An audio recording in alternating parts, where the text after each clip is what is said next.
롯데웰푸드 2025년 실적을 스르프 퇴계로 분석하고 연말 매출액을 예측해 보도록 하겠습니다. 매출은 1.6% 증가했고 영업이익은 24.5%가 감소했습니다. 가공비 배부 재고자산 회전율은 12회전이고 PBR은 0.5 상태입니다. 재고자산 표기 방식을 임의로 변경했다고 판단이 됩니다. 구독, 좋아요 부탁드립니다. 롯데웰푸드 사업 개요입니다. 본사는 영등포구 양평로 21길 10번지 홈페이지 주소가 있고요. 소비자 기호에 맞는 건과 빙과 베이커리, 유지식품, 육가공, 델리카, HMR 제품 등을 생산하고 있으며 전국적인 영업 정보진망을 가지고 도매점, 소매점, 할인점, SSM, CVS 등을 통해 양질의 제품을 판매하고 있습니다. 건과 주력 상품으로는 자일리톨, 빼빼로, 가나, 몽셀, 꽃갈콘 등이 있으며 빙과 주력 상품으로는 월드콘과 설레임, 스쿠류바, 조스바, 돼지바 등이 있습니다. 또한 베이커리의 유지식품, 육가공, 델리카, HMR 등의 전반적인 포트폴리오를 확장시키며 소비자들의 다양한 요구를 충족시키고 있습니다라고 얘기를 하고 있고, 롯데, 제록스, 뉴진스, TVC, 거실편 뭐 이런 거를 하나 이왕이면은 걸그룹 CF 장면을 하나 캡처해서 제가 갖다 붙였습니다. 그러니까 롯데제과 뭐 이런 데를 다 합친 게 롯데웰푸드가 아닌가 이렇게 생각이 됩니다. 무슨 식자재 하는 데인 줄 알았는데 아니군요. 주가는 12만 1,200원으로 1년 전보다 3.1% 상승했습니다. PBR은 변동이 없습니다. 0.5.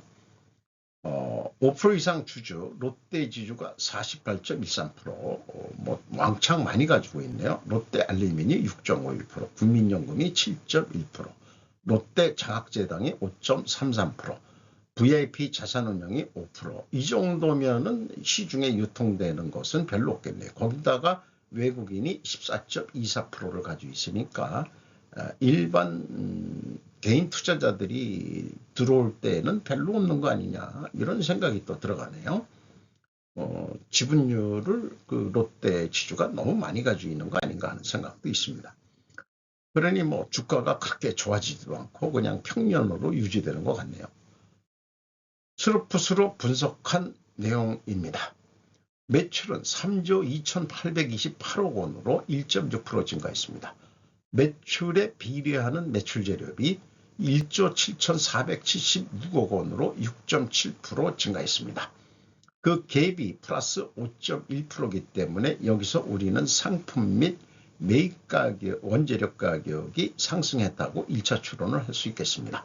이 재료 비율이 그렇게 올랐으니 스르픈율은 2.5% 하락했고요. 운영경비는 2.1% 하락시켰습니다. 감소시켰습니다. 그 결과 TOE 생산성은 1.06으로 0.02포인트가 하락했고 영업이익은 802억 원으로 24.5%가 감소했습니다. 원가 회계 영업이익보다도 40억 5,600만 원이 적은 수치인데 이것은 가공비 배부 재고자산이 증가했기 때문입니다. 가공비 배부 재고자산이 1,978억 원으로서 155억 원이 증가했습니다. 전년도에도 150억 원이 증가했습니다. 그리고 재고 회전율은 3년 동안 계속 떨어지고 있습니다. 재고는 증가, 매출 증가율보다는 매출이 2024년도에 2.1% 감소했음에도 재고는 늘어났다는 거죠. 이것이 문제인 것입니다. 원가회계 손익으로서는 영업이익이 23.7% 감소했습니다. 재고자산 명세입니다. 상품, 제품, 반제품 합쳐서 가공비 배부 재고자산 1,978억 원으로서 전년도보다 155억 원이 증가했습니다.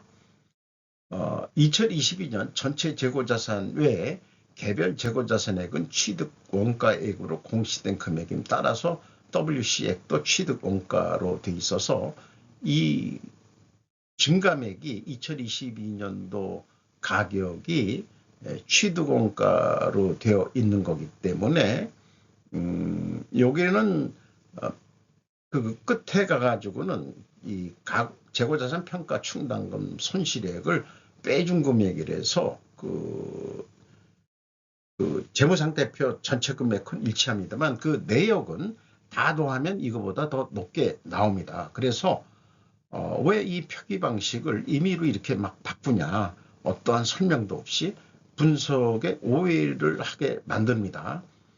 오해가 있든 없든지 간에 오해가 있을 수밖에 없는 그런 상황도 있습니다. 자, 그래서 그게 비성분으로 와서 보면은 재고자산의 변동액이 마이너스 285억 원이면 재고가 증가했다는 뜻이고요. 원재료 사용액, 상품 매입액은 표준적인 방식이고 이 BC의 방법 표기 방식이면은 A 재고자산의 변동법인은 확실한 가공비 배부 재고자산이 되겠습니다. A, B, C를 더한 MC 매출원가 재료비는 1조 7,435억 원으로서 6.7% 증가했고 가공비는 2.1% 감소시켰습니다. 가공비 1조 4,550억 원에서 판매관리비 8,314억 원을 뺀 6,237억 원이 공장 가공비가 되겠습니다. 가공 비율이 1.4% 감소했고 재료 비율이 1.4% 상승했습니다. 여기서도 우리는 원재료 및 상품 매입 가격이 상승했다라고 2차 추론을 할 수 있습니다. 문제는 재고자산의 증감이 확실한 금액이냐 하는데 틀립니다. 분명히 표현해 놓은 것은 가공비 배부 재고자산인데 비성분 재고자산의 변동액이 더 큽니다. 이대로 한다 그러면은 이대로 해석한다 그러면은 매출원가를 줄여서 매출이익이 많이 나오도록 의도했다. 그렇게 조정했다 또는 조작했다라고도 말씀드릴 수 있겠습니다. 아까 그 총 취득원가로 표현한 거기 때문에 2023년도는 그 갭이 무려 1천억이나 크게 갭이 납니다. TQ 총 제조 비용도 동일한 금액으로 차이가 납니다. 현금 흐름표 기준으로는 얼추 맞습니다만은 2024년, 2023년은 일치합니다만 2025년도는 갭이 2억 3,900만 원인데 이 표기 방식이 또 틀려졌다는 얘기죠. 2025년도에 와서 현금 흐름표 재고자산의 증감이 취득 가격이 아닌 장부 가격으로 또 표현을 해놨어요. 그리고 그 재고자산 평가 증감액도 장부 가격인데 그 갭이 뭐냐? 그렇게 되면은 그게 평가 손실 금액이다. 이걸 똑같은 걸 적용한다면은 과거 2년이 잘못됐다는 얘기인데 이 과거 2년은 잘못된 게 아니지 않냐 이거예요. 그러면은 2025년도에 가서 재고자산 표기 방식이 또 왜 임의로 틀리게 하느냐. 그래서 왜 이 매출원가를 계산하는데 왜 조작 냄새가 자꾸 나게 만드느냐. 이런 질문은 던질 수 있겠습니다. 어쨌든 원가 회계하고 영업이익 차이는 가공비 배부재고자산 증가액에서 가공비율을 곱하면은 검증이 되겠습니다. 그래서 40억 5,600만 원어치 원가 회계보다는 이익이 적게 나는 거다. 이것을 가장 강조하고 싶은 거죠. 운영경비로서 인건비가 4,508억 원이 나갔습니다. 전년보다 2.7% 증가했는데 직원 수는 5,825명으로서 무려 724명이 감원이 됐습니다. 전년도에는 145명을 감원을 시켰고요. 매출액이 증가한다 그래도 상황을 이미 회사는 알고 있는 거죠. 안 되겠다. 잘라야 되겠다. 지금 시장 규모가 줄고 있다. 이런 얘기 같아요. 어쨌든 인당 평균은 올라갔습니다. 7,740만 원. 자, 이거에 요즘에 5월달 그 메이데이 노동절을 해서 지금 노사분규 내지는 뭐 삼성전자부터 파업 뭐 이따위 얘기들이 있어가지고 그동안에 여기 설명을 안 하던 것을 제가 미리 이런 것은 이슈가 분명히 될 거다. 이렇게 되는데, 자, 노동 생산성은 롯데 웰푸드는 올렸습니다. 사람이 이렇게 잘리니까 노동 생산성이 올라갈 수밖에 없을 거예요. 생산 재료비가 아니고 매출에 얼마나 기여했느냐를 보는 겁니다. 4.4에서 3.9로 떨어졌어요. 어떻게 보면 전년도보다는 올랐지만 2023년에 비해서는 인원이 이렇게 많았을 때도 4.4대 사람을 자르고도 살을 못 내기고 오히려 떨어졌다. 이런 얘기는 월급 올려주는 걸 고맙게 생각해라 이 사람들아. 이렇게 할 정도 아니냐. 그런데 그게 뭐로 나타나느냐. 노동 분배율이다 이게요. 슬픈 영업이익보다 이게 실제 원가회계 영업이익보다도 이게 실질적으로 근로자들이 기여한 금액이다라고 본다면은 562.3%나 가져갔다 이게요. 영업이익보다. 이만큼 인력에 돈이 나가는 게 크다 이런 얘기거든요. 자, 노동 생산성은 3.9%밖에 안 올랐는데 회사가 버는 돈의 5배 이상을 인건비로 가져가는 회사다. 침묵을 이 정도는 하면은 침묵을 지켜야지. 왜? 회사 영업이익도 많이 안 나오게 노력도 못한 애들이 뭔 월급만 달라고 하느냐는 얘기를 확실하게 이쪽은 얘기할 수가 있는 거죠.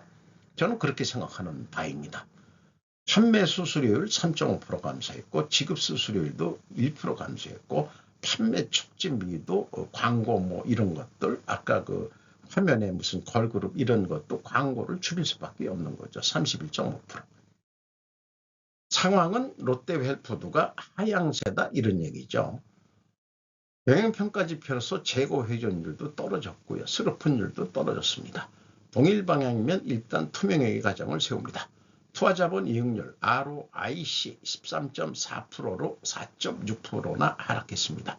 총자산 회전율로 0.8회전으로 0.03회전 떨어졌습니다. 영업평가지표로서 영업구매평가지표로서 매출채권 수금속도 11.4회전 약간 떨어졌어요. 전년도보다. 그리고 매입채무지급속도 10회전. 이게 큰 차이가 없는 것은 바람직하다고 생각을 합니다. 두퐁 ROI 자본회수율 3.8% 1.3% 하락했습니다. 자, 그 두 가지가 다 하락했기 때문에 경영평가지표 회계투명성 가정을 세우고 이를 입증하려면 원재료 가격이 상승해야 되고 판매 가격은 인하가 돼야 됩니다. 그래서 원재료나 상품 매입 가격이 상승했느냐? 상품 매입 가격은 모르겠고 원재료 가격이 26.7% 단순 평균으로 상당히 올랐습니다. 코코아류, 유지원료 이런 것들이 크게 올랐네요. 그런데 판매 가격은 에버리지 평균 9.2%밖에 올리질 못했습니다. 그러나 어차피 두 가지는 다 인상이 됐는데 이것을 어떻게 해석할 거냐? 원재료 가격 상승은 좋다 이거예요. 판매 가격은 상승했는데 투명회계 가정을 하려면은 입증을 하려면 판매 가격이 하락인데 원재료 가격이 올라간 만큼에 비해서는 적게 인상을 했으니까 이것은 상대적으로 하락을 했다라고 인식을 할 수 있겠습니다. 그래서 입증 패스로 간주는 됩니다. 현금 재무지표입니다. 1번 EAT 세후 현금 순이익 3,331억 원을 벌었습니다. 당기순이익은 661억 원이지만 현금으로는 3,331억 원을 벌었습니다. 두 번째 EMS 영업활동으로 들어온 현금 흐름입니다. 3,663억 원, 최종 566억 원의 현금을 벌었습니다. 그리고 참고 여기 우측에는 이 현금 재무지표 산식을 오픈 공개하는 바입니다. 자유현금으로 채권자한테서 1036억 원을 추가 차입을 했습니다. 그래서 이자 부채 레버리지율은 39.6%나 크게 증가했습니다. 자, 돈이 별로 없으니까 추가 차입을 한 거죠. 그리고 주주인은 이익 배당을 안 할 수가 없으니 291억 원의 이익 배당이 있는데 배당률은 0.8%로서 매우 낮습니다. 이 배당률이 낮은 것도 주가가 그렇게 안 오르는 원인 중에 하나일 수도 있다고 봅니다. 그 캐펙스에는 그 투자 금액이 959억 원, 960억 원을 추가로 투자한 게 있습니다. 납입자본 성장률 1.9배가 됐고요. 이익잉여금률 48%로 약간 증가했습니다. 2025년 실적을 토대로 그 2026년을 예측해 보겠습니다. 운영경비가 2.1% 감소시켰는데 계속 감소시켜야 될 상황이라고 봐서 2%를 더 감소시킨다.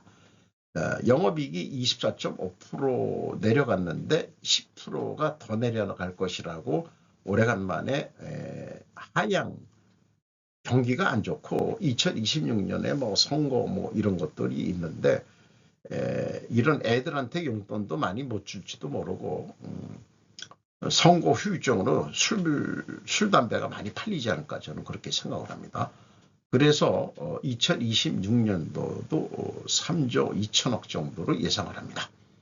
매출이 2.4% 감소해서 매출 스루풋은 매출에 비례하는 매출 재료입니까? 1 더하기 2.4 마이너스 2.4% 해서 재료 비율로 나누면 동일한 금액으로 예측을 해볼 수 있겠습니다.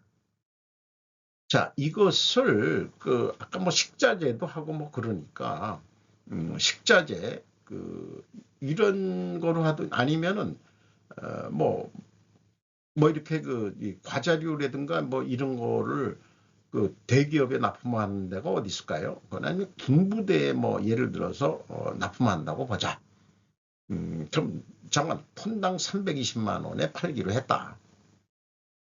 이렇게 예상할 수 있다. 그러면은 남는 게 68,600원밖에 안 남는다. 그러니까 더 이익을 내려면은 어떡할 거냐? 재고 회전율을 올려라. 전 오늘도 내일도 재고 회전율을 올려라. 생산을 줄여서 재고를 감소시켜서 재고 훈련을 회전율을 올리든지 매출을 더 일으켜서 재고 회전율을 올리든지 방법은 두 가지 방법 중을 다 복합적인 방법을 써야 되겠죠. 그렇게 되면 매출액은 334만 6천 원에 납품하는 꼴이 돼가지고 운영경비를 맥시멈 2% 증가한다고 봤을 때 영업이익은 11만 원, 6만 8천 원짜리, 7만 원짜리를 4만 원 더 버는 11만 원을 더 벌 수 있다. 이렇게 예측을 해볼 수 있겠습니다. 원가 회계는 재고가 7% 감소했을 때하고 7% 증가했을 때 두 가지 매출 원가를 고려해야 됩니다. 그리고 재고가 감소했을 때는 총 제조 비용보다 매출 원가가 증가하게 되어 있고요. 재고가 증가할 경우에는 총 제조 비용 2조 3,476원보다 더 작은 금액 2조 3,330억 원으로 줄어들게 되어 있습니다. 이것이 원가 회계의 문제점이죠. 그래서 동일한 영업이익 목표액을 갖는다면 재고가 감소할 때는 비싸게 받아야 됩니다. 325만 9천 원으로 톤단가로 다시 얘기할게요. 그런데 재고가 증가할 경우에는 7% 증가한다면 323만 1천 원에 팔아도 된다. 이런 얘기가 나옵니다. 그러면은 영업 입장에서는 어떻게 선택할 거냐? 우리 재고 이런 거 두 가지 왜 선택하라고 그러냐? 우리는 한 가지 하기도 귀찮은데. 그래서 대부분 중간선을 선택할지 부풀림을 견적을 할 겁니다. 자, 재료비 175만 원, 가공비 62만 원, 총 제조 비용이 237만 원, 판매 관리비 83만 원. 그래서 전체 원가가 320만 원인데 마진을 우리가 7만 5천 원은 받아야 되겠다. 그러면은 327만 5천 원에 군부대에 납품하겠다. 무슨 얘기냐? 군부대에서 320만 원이면 충분하지. 스루풋 관점에서는 그런데 그러면은 남는 게 16,600원뿐이 안 남아요. 동일하게 그럼 매출을 더 올려서 이익을 더 내자. 334만 6천 원 꼴로 올리게 되면 매출을 더해서 그러면 재고가 감소하겠죠. 생산은 더 이상 안 하고 추가 매출만 하는 겁니다. 그러면 영업이익은 4만 5천 원에서 2만 8,700원이 이익이 더 나긴 더 나겠죠. 그런데 비교를 해보면은 스루풋보다는 재고가 감소하나 증가하나 더 적게 영업이익이 납니다. 거기다가 추가 판매를 해서 생산을 더 안 해가지고 추가 판매를 한다 그래도 갭은 더 늘어나게 되어 있습니다. 이것이 그 원가회계 재고 감소면은 영업이익이 준다는 거죠. 이것이 원가회계의 핵심적인 문제가 되겠습니다. 거기다가 매출이 변동을 안 했을 때 이 재고가 계속 롯데웰푸드가 올랐는데 공장장이 큰 결단을 내리고 이대로는 안 된다. 나는 이 회계는 모르지만 생산을 우리 줄여야 되겠다. 이 야근 수당 이런 것도 안 나가고 10%를 줄이자. 그러면 어떻게 되느냐? 생산을 감소하면은 총 제조 비용이 줄어들어 버리니까 그러니까는 매출액이 고정 상태에서 매출 원가가 줄어들으니까 총 제조 비용이 줄면은 재고가 감소하면은 원가가 올라가더라도 2,454억 원을 더 벌게 되어 있다. 이건 논리적으로 나오는 얘기입니다. 근데 계속해서 못 팔게 되는데 생산만 증가했다. 그러면 적자로 돌았을 겁니다. 이것을 우리가 깨우쳐야 된다고 저는 극단적인 상황을 빌어가지고 일반적으로 재고만 감소하면은 영업이익이 주는데 생산을 줄여가지고 감소시키면은 총 제조 원가가 줄기 때문에 매출 원가가 더 줄어버린다. 그래서 이익이 난다는 것을 입증하는 그런 논리가 되겠습니다. 거기다가 절대 덤핑을 하지 말아야 된다는 거죠. 그래야 기업이 생존할 수 있다. 그래서 템플릿 자료로 항상 소개하는 겁니다만은 바이든 정권 때 제닛 옐런 언니가 시진핑한테 가서 오빠 과잉 생산하지 마시고 덤핑하지 마세요 했는데도 말을 안 들어 쳐먹었죠. 중국 애들이 국가 보조금으로 다 기업들을 보조해서 어쨌든 이 원가 회계가 이제 의사결정에 더 이상 필요가 없다는 거 제가 논리적으로 쓴 거고요. 또 이 원가 회계하고 스루풋 회계를 정보 시스템으로 비유해서 제가 논리적으로 학문적으로 정리한 거가 되겠습니다. 그리고 재고 회전율을 올려라 하는 그런 메시지를 집중 개선 5단계를 통해서 계속 메시지를 던지는 거고요. 제약이란 편집증 환자로서 저의 이 사고 논리를 도식화해 본 내용이 되겠습니다. 그리고 로스차일드 여사가 ESG를 쓰레기통에 버리자고 얘기했던 것처럼 본인이 주창했지만 그린워시가 돼서 안 되겠다. 그러니까 ESG를 쓰레기통에 버리자고 얘기를 2023년에 했대는데 이 로스차일드 여사가 원가회계도 같이 쓰레기통에 버리자라고 주창해 주기를 바라는 마음의 어떤 제안이기도 합니다. 오늘도 좋은 하루 되시기 바랍니다. 굿나잇.